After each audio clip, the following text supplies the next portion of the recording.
এবার ঈদে ১ লাখ টাকার গরু কোরবানি দিতে শুধু কসাইয়ের পেছনে খরচ করতে হবে ২০,০০০ টাকা।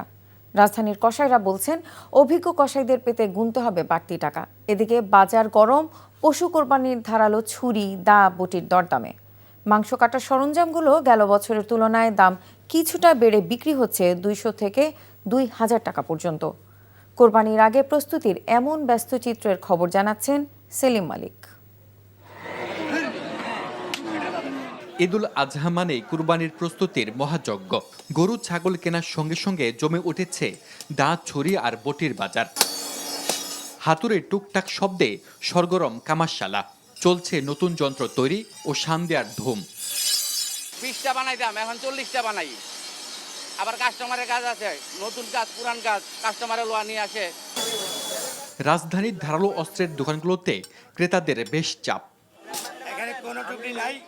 দোকানিরা বলছেন, গত বছরের তুলনায় দাম বৃদ্ধির সঙ্গে বিক্রিও বেড়েছে। গেল বছর আমি 500 টাকা করে নিয়েছিলাম, 500 550 গেল বছর।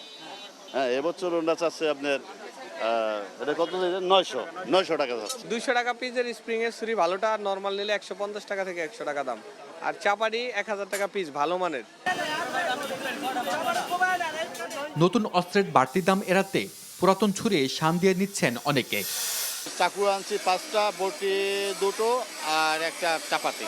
এই ছোট ছুরিটা আমরা দাঁড় দিতে নেই 30 টাকা, ঠিক আছে?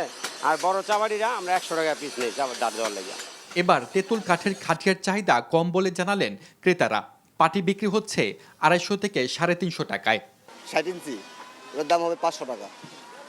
এর ছোট একটা আছে 300 টাকা, সর্বনিম্ন 250 টাকা। ছোট সাইজ হচ্ছে 250 টাকা, বড় সাইজ হচ্ছে 300 টাকা, 350 টাকা। তবে রাজধানীবাসীর কুরবানির গুরুত্বপূর্ণ অংশ কসাই। সকাল সকাল লাখ টাকার গরু কাটতে অভিজ্ঞ কসাইদের পেছনে গুনতে হবে 20,000 টাকা। 1 লাখ টাকা কিনলে 20,000 টাকা, আনারি কষাটা বানাইলে 5,000 6,000 তো বানাইতারে। আরাম করে দিয়ে করাইলে ফার্স্ট টিমে 200 টাকা হাজারে, আর 10টার পরে হইলে একটু কম, 12টার পরে হইলে আরো কম, সন্ধ্যাবেলা হইলে এক গরু 10,000। সেলিম মালিক, NTV নিউজ, ঢাকা।